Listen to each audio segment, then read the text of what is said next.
Bueno, damos gracias a Dios, ¿verdad? Que estamos listos para la palabra, la que nos edifica. Hoy vamos a ver una carta chiquita, 25 versículos, la de Judas.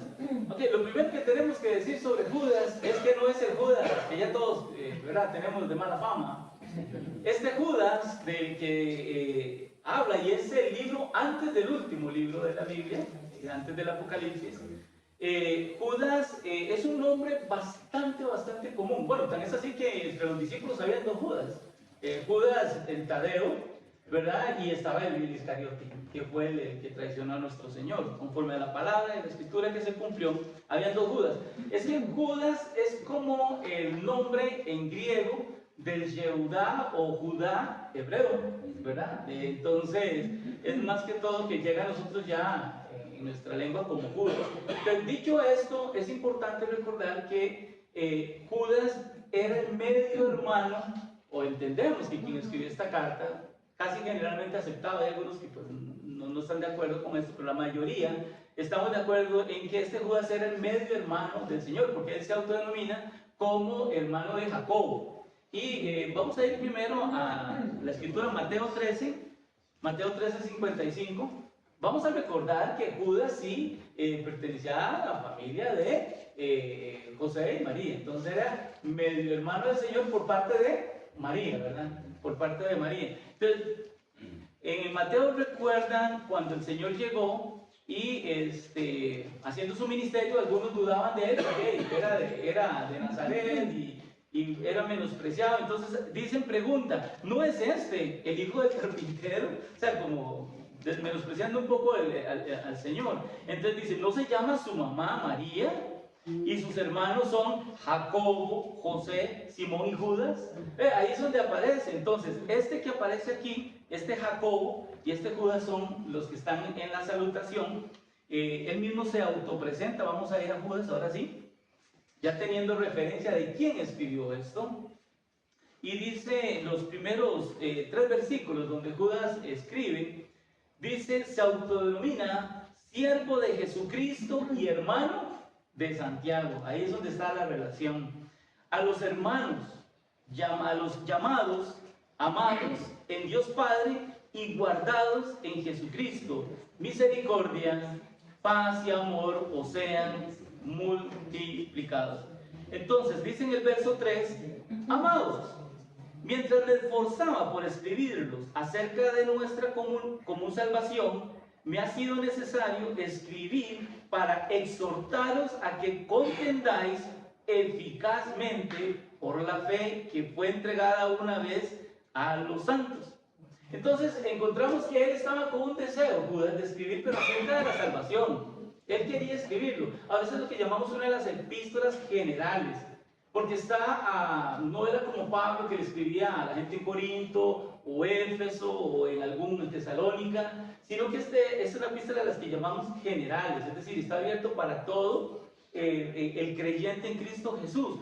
Y lo primero que él dice es, ok, estaba haciendo un gran esfuerzo por redactarles algo sobre el tema de la salvación, pero vino a mí. Yo digo que eso inspirado totalmente por el Espíritu Santo, ¿verdad? El Espíritu Santo llega y le dice, no, Judas, la verdad es que mejor esto en la mente, porque toda la escritura es inspirada por Dios, útil para enseñarnos, para redarguirnos, para escribirnos en justicia, dice la palabra. Entonces dice que en ese momento, cuando ya estaba esforzándose por escribir acerca de la común salvación, cambia la temática y ahora dice, les voy a escribir para hacer una exhortación. Es decir, él está diciéndole a las personas que van a recibir esta carta, hay un tema del cual a mí me interesa mucho que ustedes pongan atención. Y es que en la época que estaba viviendo el hermano Judas, ya desde tan temprano se habían infiltrado en la iglesia, en el cuerpo del Señor, que es su iglesia, ya se habían infiltrado los falsos maestros. Entonces eso le pesó mucho a Judas, y entonces el hermano dice, quiero escribirles porque este no es un tema menor. Yo digo que esta carta es tan relevante hace 2000 años como cuando le escribió Judas a la gente que estaba viviendo con él, como lo es ahora. Porque la iglesia ha sufrido 20 siglos de un proceso, ¿verdad? Donde el Señor ha agregado generación a generación y nos ha transmitido su palabra. Y hoy en día con ya las telecomunicaciones en las que vivimos, ¿verdad? Desde un teléfono podemos transmitir a todo el mundo si queremos. Estamos en un tiempo donde corre tanto mensaje que es el tiempo propicio para que venga el enemigo y tome de eso para querer empezar a ensuciar. Esa es la palabra, a ensuciar y a torcer la sana doctrina. Y es cuando entonces él dice, Judas, hermanos, atención, ustedes tienen que estar atentos, porque se infiltran de una manera que a veces ustedes no saben si son o no son. Pero hermanos, aquí en la casa de Dios entra cualquier persona, ¿sí? Es un taller de pecadores, ¿verdad? Y entonces nadie puede negarle la entrada a nadie. Pero a veces los que entran ahí son los que están bien presentados, los que hablan bonito, los que tienen una apariencia, y son los que pueden empezar a querer sacar de los propósitos de Dios a la iglesia. Porque si no andan en la calle, ellos vienen a meterse a la iglesia, al cuerpo del Señor. Entonces dice, en el verso 4, ya ahí en el propósito por cual él quiere escribir sobre esto, y dice, porque algunos hombres han entrado encubiertamente, los cuales desde el antiguo habían sido destinados para esta condenación. Ellos son hombres, ¿qué dice? Impíos. Y dice que convierten la gracia de nuestro Dios en libertinaje y niegan al único soberano y Señor nuestro. ¿Quién es el único soberano y Señor nuestro? Él mismo lo dice, Jesucristo. Amén. Hermanos, ahorita, yo recuerdo cuando era niño que llegaba a mi casa y tocaban la puerta y salían unas personas muy de bien ver. Eran personas que se veían decentes, muy bien, venían en parejitas, ¿verdad? Veía que andaban unos maletines, ¿verdad? Y andaban regalando unas revistas y todo eso. Y yo de niño decía, mira, qué bueno, andan hablando de Dios y entregaban los folletitos, ¿verdad? Y yo desde temprana, yo, por si no saben, yo conozco al Señor desde que tengo 7 años. O sea, tengo más de medio siglo de ser creyente. Pero en esa época, con una fe, tal vez sí de niño, yo recibí como que era algo muy bueno. Claro, cuando yo empezaba a abrir esos folletitos, venían muy bien ilustradas, por cierto. Eran unas cosas preciosas y la presentación, era una cosa muy bonita,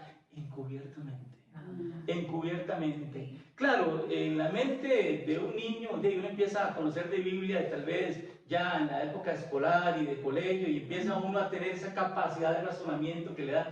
Pero vean qué interesante, desde que era niño, yo digo que fue el Espíritu Santo, porque yo acepté al Señor a los 7 años y yo me acuerdo ese día y yo digo que el Señor, como era su palabra, me selló.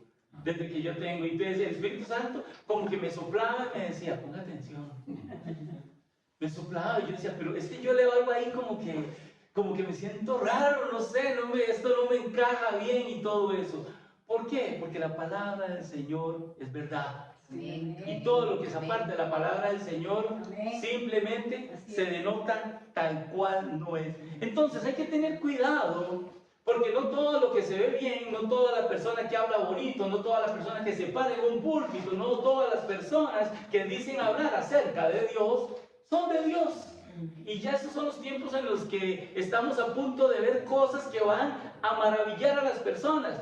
Ya algunos han visto, o sea, el poder del diablo y las tinieblas hacen que en algunas puedan hacer cosas sobrenaturales y todo esto. Y al final el Señor les dijo, tengan mucho cuidado, porque en los postreros tiempos se levantarán, sí, falsos profetas, falsos predicadores, y harán muchas señales, ¿verdad? Y muchos van a caer y van a seguir.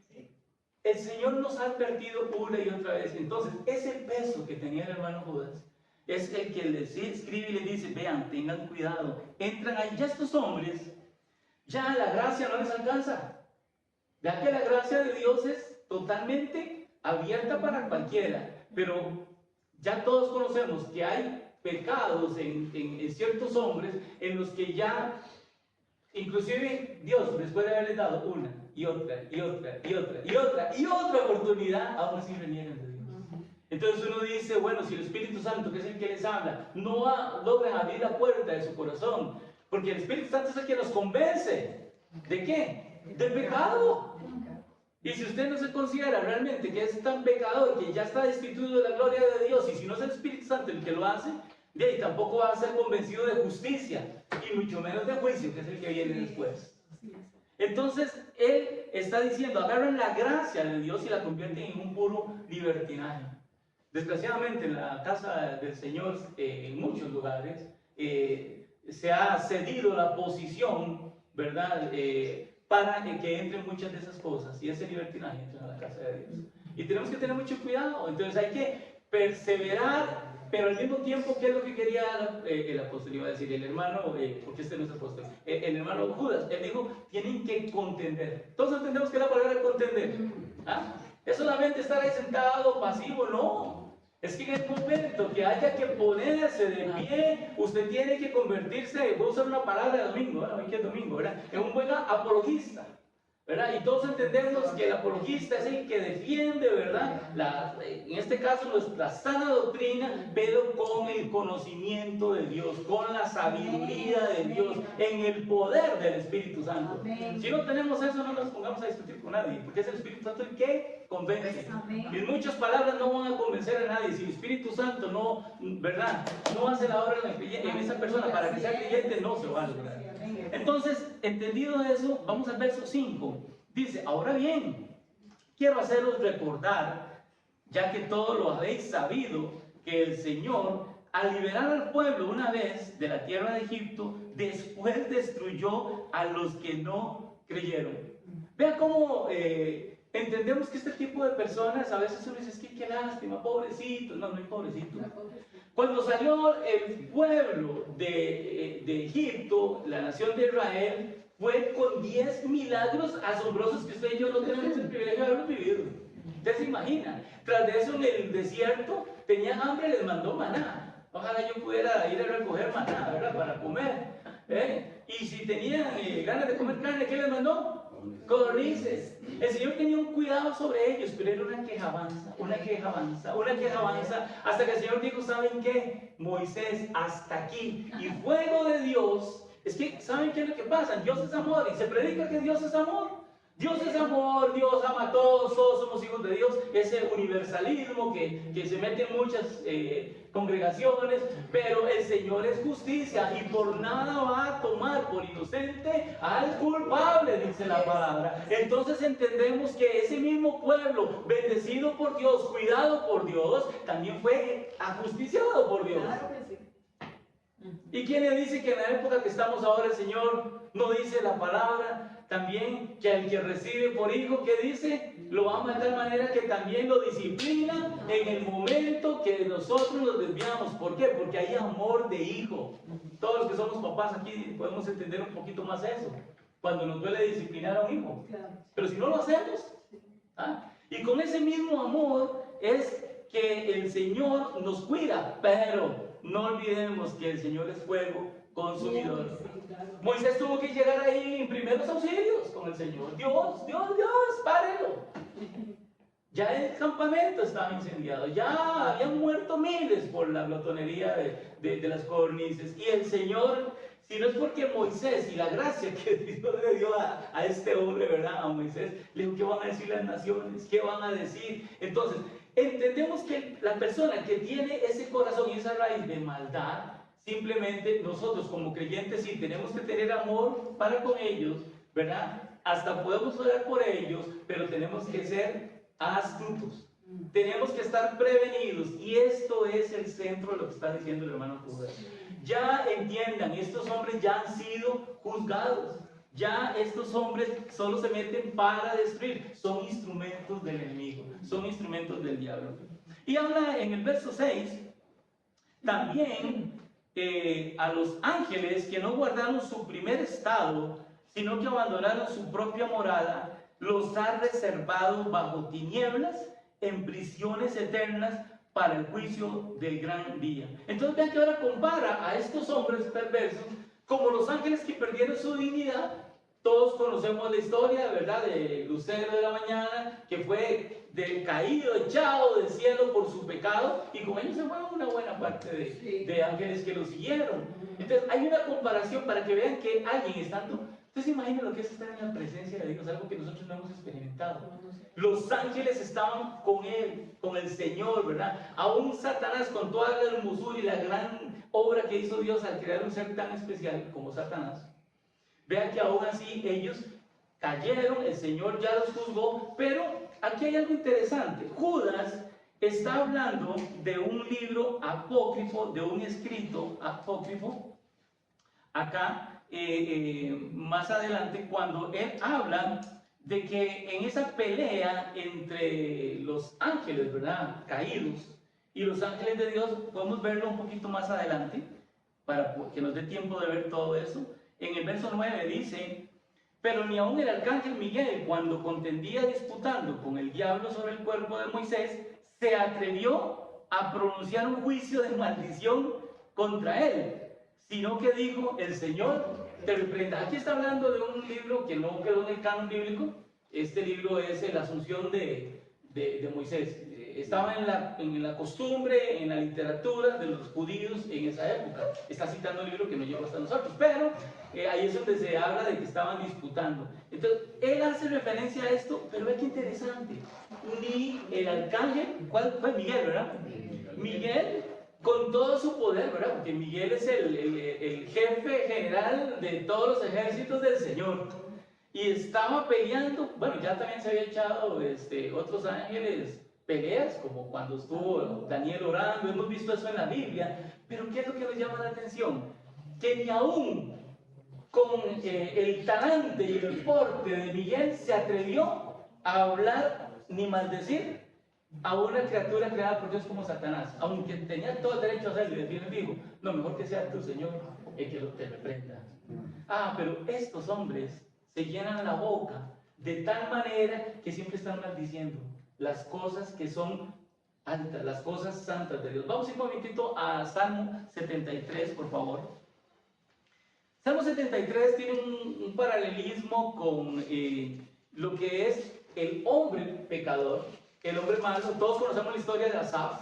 Asaf fue un ministro de la casa del Señor, y él tuvo envidia de estos hombres porque es que de verdad entran encubiertamente y se ven bonitos, bien arregladitos, ¿verdad?, con cachetoncitos, bien. Y vean lo que dice la palabra aquí en Salmo 73. Empezamos del 3. Porque tuve envidia de los arrogantes, porque esos son estas personas arrogantes, al ver la prosperidad de los impíos, pues no hay para ellos dolores de muerte, más bien es robusto su cuerpo, no sufren congojas humanas, ni son afligidos como otros hombres.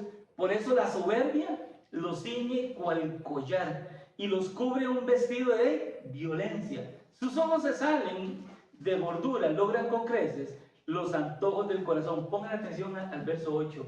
Se mofan y hablan con maldad. Desde lo alto planean la opresión. El verso 9. Esta es una señal. Cuando usted escucha a una persona así, es de esta categoría que está hablando el hermano Judas. El verso 9 dice: dirigen. ¿Contra dónde? Contra el cielo su boca, y su lengua recorre la tierra. Pero ¿sabe qué es lo más triste? Dice: por eso mi pueblo va hacia ellos. Pero hermanos, estos hombres que tienen grandes bocas y grandes palabras arrastran. Y yo he estado en lugares donde se supone que deben estar las cosas de Dios, la presencia de Dios, y hay personas que se arrastran, aún se despojan de su dinero, de sus cosas, ¿verdad? Y son hombres que los tienen envueltos, ¿verdad?, de tal manera que han sido seducidos y son arrastrados. Es tal cual lo estaba hablando el hermano Judas. Vamos a saltar al 18, ahí mismo en el Salmo 73. Pero aunque sea así, el Señor ya los tiene listos para un juicio. A veces no logramos entender por qué el Señor permite que el diablo ande suelto y los demonios. Bueno, en la época de Jesús sabían, los demonios andaban por la libre, ¿verdad? Con la presencia del Señor es que Él sanaba a los endemoniados. Recordemos el Gadareno, que fue de los más famosos que quedó en la Escritura retratado. Pero ellos andaban por la libre. Y entonces estos hombres que han sido poseídos por estas entidades espirituales de maldad, bueno, aquí hay un aspecto interesante. Dice Judas que unos han sido reservados ya en cautiverio. pero hay otros que andan por la libre.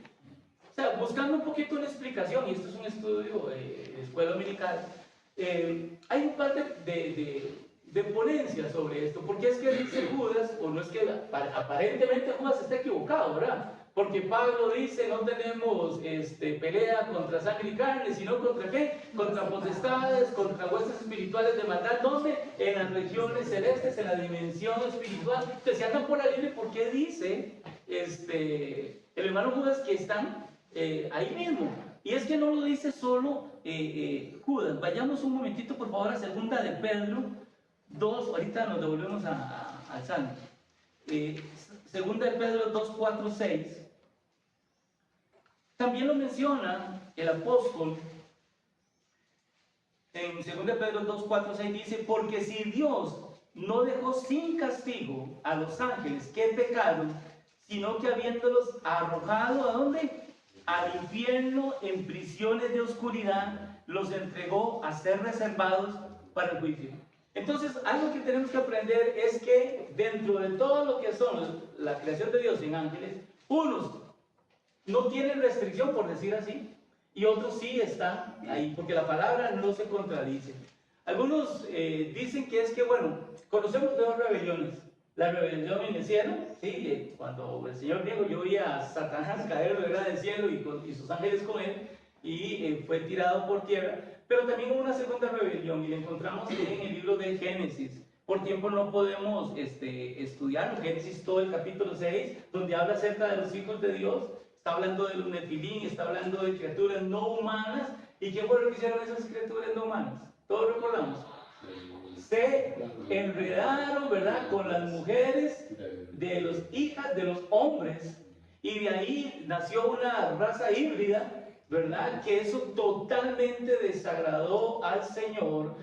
Bueno, dice que ahí salieron los gigantes, esos grandes hombres, también los grandes y poderosos gobernadores de la tierra en esa época temprana, y todo eso fue prediluviano, antes del diluvio. ¿Por qué? Porque al final todo eso degeneró en un caos, en una perdición, en una depravación que el Señor dijo, borrón y cuenta nueva. Y si no es porque Noé halló gracia ante los ojos del Señor, ¿verdad? Y tal cual era ya Dios en su presencia, sabía que había un hombre que aplicaba la justicia y que era temeroso. Y por eso es que llegamos hasta nuestros días, ¿verdad? De los hijos de Noé, San, Can y Jafet, ¿verdad? Es que toda la tierra se volvió pobre. Sí, Señor. Entonces, entendemos que ese fue un juicio también. Entonces, algunos teólogos, algunos eruditos han propuesto el hecho de que algunos que están encerrados pueden ser precisamente esos, y otros no, pero no lo conocemos. Conocemos lo que Dios ha querido revelar en su palabra. Y si su palabra dice que unos están en prisiones, es porque están en prisiones. Y hay otros que andan por la libre, ¿verdad? Y el mismo Satanás, aunque todo está reservado. No pensemos que el Señor nos está dejando totalmente indefensos ante la obra de la maldad. No, el Señor vino y derrotó a la muerte y derrotó a toda hueste espiritual de maldad, y simplemente están esperando el tiempo de la ira del Señor y cuando todo sea consumado. Vayámonos ahora, porque el paralelismo de este tipo de hombres, Salmo 73, 18, es muy importante. Porque como Satanás tiene reservado su día y será echado en el agua de fuego junto con todos sus ángeles, ese será el fin de él, también las personas que entran a las iglesias a hacer daño también van a sufrir de eso. Vean aquí lo que dice Salmo 73, 18 en adelante. Ciertamente los has puesto en deslizaderos. Quien está hablando ahí es Asaf. Y los harás caer en la decepción. Exclamación dice, ¿cómo han sido desolados? ¿Cómo? De repente se acabaron, fueron consumidos por el terror. Como el despertar del sueño, así, Señor, al levantarte, despreciarás sus apariencias. No nos dejemos engañar por las apariencias. ¿Quién dijo eso? Algún abuelo muy sabio, ¿verdad? Nos enseñó que tenemos que... Entonces, vamos otra vez a Judas. Vamos a ir al verso 7. Porque se toma el tiempo, Judas, para hacernos ver qué clase de personas son. O sea, casi la mitad de los 25 versículos es destinado a decir, así de grave son estas personas que se han infiltrado entre ustedes. Y él toma todo lo que en la antigüedad había ocurrido para traernos a nuestro entendimiento el que con ellos no es jugando la cosa. Tenemos que entender que no es así. Dice, asimismo, Sodoma y Gomorra y las ciudades vecinas, que de la misma manera fornicaron y fueron tras vicios contra lo natural, son puestas por ejemplo, sufriendo la pena del fuego eterno. De la misma manera también estos soñadores mancillan la carne. La palabra mancillar, una acepción que tiene es que ensucia totalmente. Dice, la carne, rechazan toda autoridad y maldicen las potestades superiores. Saltemos al 10 porque ya vimos lo de el arcángel. Pero estos maldicen lo que no conocen, y en lo que por instinto comprenden se corrompen, como animales irracionales. 11. Ay de ellos. Es como decía Asaf, ¿verdad? De repente les va a venir el juicio de Dios, y no es que la van a pagar en el más allá, van a empezar a pagarla en el más acá. Así es como opera la justicia de Dios. Hay de ellos porque han seguido el camino de Caín. Por recompensa se lanzaron en el error de Balaam y perecieron en insurrección de Coré. Vaya qué trilogía de comparación está haciendo, ¿verdad?, con este tipo de hombres. Primero con Caín. Caín fue el que tomó el fruto de una tierra maldecida por Dios, porque el pecado que entró por medio de Adán dijo, maldita será la tierra por tu causa, ¿verdad? O sea, al final lo único que fue acepto al Señor fue la sangre, ¿verdad?, del holocausto que hizo Abel. Pero él tomó de la tierra, de las cosas que ya no agradaban al Señor, es decir, el camino equivocado, haciendo las cosas que dicen que la están haciendo para Dios, pero en el error. ¿Cuántos líderes y pastores y tantas personas que hemos conocido a veces nos llevan con una palabra, pero usted ya entiende que son palabras de error y que pueden aparentar, ay, es que aquí buscamos de Dios, aquí hablamos de Dios, pero demasiadas veces. ¿quién sabe qué Dios, verdad? Sí, demasiadas veces. Sí. Y luego, porque te quieren convencer de tal, como sea, como es una verdad. Y luego dice, el error de Balaam. ¿Cuál es el error de Balaam? Todos conocemos la historia de Balaam, ¿verdad? Que agarró a palos a la asna y el ángel de Jehová, el Señor, se le apareció porque, oiga, el ángel del Señor venía con la espada en su mano, ¿para qué? Para volar la cabeza de Balaam, ¿verdad? Y lo salvó la asna, ¿verdad? Al punto que él mismo se lo dice, si no hubiera sido porque el asna se le atravesó a usted, ya se estaría muerto. Pero el Señor también, en su misericordia, él quería cumplir el propósito que este adivino, porque él era adivino. O sea, el Señor tuvo la deferencia de aparecérsela a este hombre, porque usted no era un hombre de Dios. No, era un adivino, pagado a sueldo, porque lo mandaron a llamar los reyes a él para que maldijera. Y ese era el trabajo de él, maldecir. Y el Señor trabajó con este hombre Balaam para que María hiciera todo lo contrario, bendecir, y hasta lo utilizó para hablar acerca de nuestro Señor Jesucristo, ¿verdad? Ahí hay una profecía mesiánica con él. Pero el dinero, el amor a la platita, que van y saquean a la casa de Dios, buscan, no viven del evangelio, viven de los evangélicos, que es diferente, y entonces son personas que arrastran a las personas y creen que está bien tomar de los dineros de las personas que con buen corazón, por eso dice la Biblia, ¿verdad?, que se infiltran, entran a la casa de Dios para tomar la piedra de las personas como fuente de ganancia deshonesta. ¿Sí ven? Y ya eso lo tenemos muy claro. Pero hermano, cuando usted entra a algún lugar y usted escucha al líder, al pastor, hablando solo de plata A, plata B y plata C, escape por su vida. Ese no es un lugar para Dios.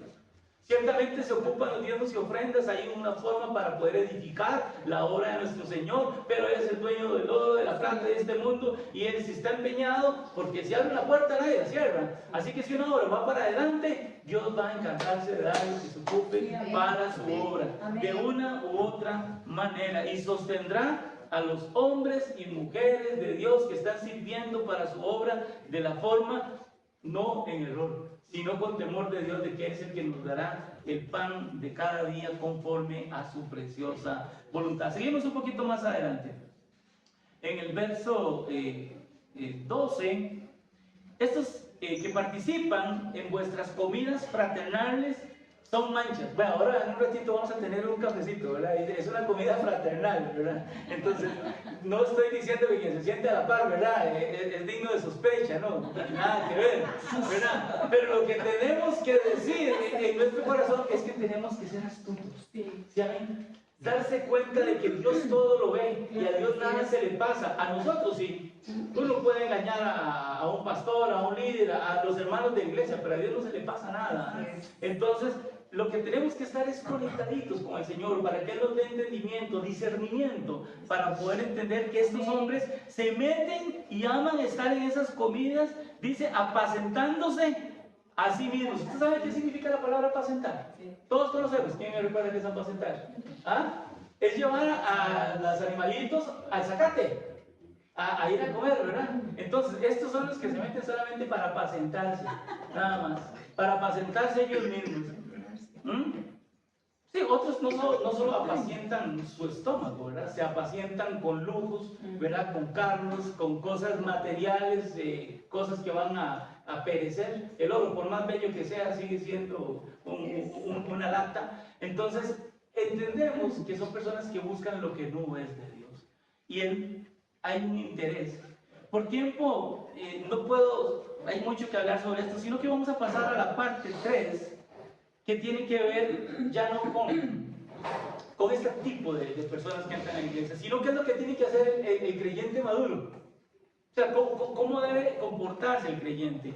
Entonces, ante esto, ahora viene el hermano Judas y nos dice en el verso 17, pero vosotros, ya ahora cambió la historia, ahora se enfoca en el oyente, en que dice, pero vosotros, amados, acordaos de las palabras que antes han sido dichas por los apóstoles de nuestro Señor Jesucristo. Porque ellos os decían, en los últimos tiempos habrá burladores que andarán según sus propias pasiones, como impíos que son. Estos son los que causan divisiones, son sensuales, no tienen al Espíritu. Note que ese Espíritu es con E mayúscula. Está hablando del Espíritu de Dios, es decir, es gente que está en la iglesia, vive en la iglesia, comparten las comidas de la iglesia, pero no son creyentes.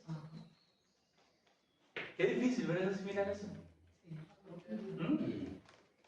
Parte del rebaño, el Señor usó demasiadas parábolas. Él dijo que junto con el trigo crece la cizaña. Entonces, no tienen el Espíritu. 20, pero vosotros, oh amados, edificados sobre vuestra santísima fe y orando en el Espíritu Santo. En el Espíritu Santo, no al Espíritu Santo. Eso es un aspecto importante. Nosotros tenemos que orar al Padre en el nombre de nuestro Señor Jesucristo, ¿verdad? Entonces, ahora, hablando de estos hombres que se meten correctamente, hay muchas iglesias que a quien le oran es al Espíritu Santo. O sea, son desconocedores realmente de la palabra de Dios. El Señor nos ha dejado el manual de instrucciones detalladas. Aquí no hay nada que quede sin haber sido explicado. Oramos a nuestro Señor en el Espíritu Santo, porque Él es el que nos enseña, nos ilumina, trae todo eso que necesita el creyente. 21. Conservados en el amor de Dios, aguardando con esperanza la misericordia de nuestro Señor Jesucristo para vida eterna. De algunos que vacilan, tened misericordia. Esa es otra tragedia, hermanos. En los tiempos que estamos, habíamos leído en la carta a Romanos, hace poquito que terminamos el estudio, que el apóstol decía, es que ya estamos en una hora avanzada, ya el Señor está a las puertas, no estamos empezando ni siquiera en el siglo I de la iglesia. Ya nosotros, todos los que vivimos, podemos oír y ver los tiempos, ¿verdad? Y realmente yo creo que podemos poner hasta un reloj ahí que nos recuerde que el tiempo de la venida del Señor está así de cerca. Es muy probable que nosotros, los que estábamos ahorita todavía vivos, es probable que tal vez no veamos muerte. Yo lo creo firmemente. Y no porque sea una cuestión, es que, mire, una profecía de las más difíciles que no vieron siglos de cristianos, ¿verdad? La nación de Israel. En el año 48. Y ya han pasado casi 80 años, ¿verdad? Y ya estamos viendo cómo se han cumplido. Dice que todas las naciones tenían que venirse en contra del pueblo de Dios y que iba a ser piedra pesada a las naciones. Todo eso está escrito, está profetizado. Bueno, acaba de leer que la Unión Europea ya está cerrando negociaciones comerciales, ahí que España está muy beligerante con el tema del pueblo de Dios con Israel, y ellos, cada quien tiene su agenda, Europa tiene su agenda, ¿verdad? Entonces todo esto, pero vemos cómo van cercando y le van quitando, ¿verdad? Gracias a Dios que Dios todavía ha sostenido, bueno, la nación norteamericana, que con Trump o sin Trump, lo queramos o no lo queramos a él, está, y todos los presidentes demócratas o entre ellos se quieren mucho, ¿verdad? Entre demócratas y republicanos, ¿verdad? Pero, estoy siendo sarcástico, por supuesto, pero digamos, todos han aún apoyado al Estado de Israel, ¿sí? Pero, ¿por qué viendo todos estos tiempos todavía la gente vacila? Es que mañana voy a ver si busco de Dios. Es que sí, tal vez un poquito más adelante voy a buscar acerca de Dios. Y si alguien nos está viendo ahí en la grabación, en las redes sociales, y usted puede darse cuenta de que el Señor está llamando, tocando la puerta en este justo momento, porque ya la ventana de oportunidad está por cerrarse. Y una vez que se ha cerrado, ya no hay vuelta de hoja. Por eso es que dice, ¿cómo puede ser posible que algunos que están todavía vacilando? Juego un poquito con esto, juego otro poquito con aquello, a veces busco de Dios, a veces siento no buscarlo, y están en ese vaivén, Pero aún así, el hermano dice algo que sigue siendo totalmente vigente para nosotros. 23, a otros, hacerlos salvos, arrebatándolos del fuego, y tenerles misericordia, pero con cautela, otra vez, odiando hasta la ropa contaminada por su carne. Qué increíble, ¿verdad? Tenemos que tener un amor totalmente de Dios, porque humanamente tener ese amor por una persona, hay tanto dolor, tanto daño. ¿Ustedes han visto cómo hay familias que ya ni se hablan? ¿Cómo hay papás que no hablan con sus hijos? ¿Cómo hay, y no hablemos de vecinos ni de compañeros de trabajo, en la misma casa? Ya hay tales circunstancias tan difíciles. ¿Por qué? Porque hay rebeldía, hay personas que lo que hacen es causar divisiones, ¿verdad? Y son personas que en cualquier lugar que estén van a generar esos patrones de conducta. Pero aún así, el Señor dice, echen las últimas reservas de misericordia que pueden, porque la misericordia es un atributo de Dios que nosotros podemos imitar. Hay muchos atributos de Dios que podemos hacerlo. El amor de Dios podemos, ¿verdad?, transmitirlo. Y la misericordia.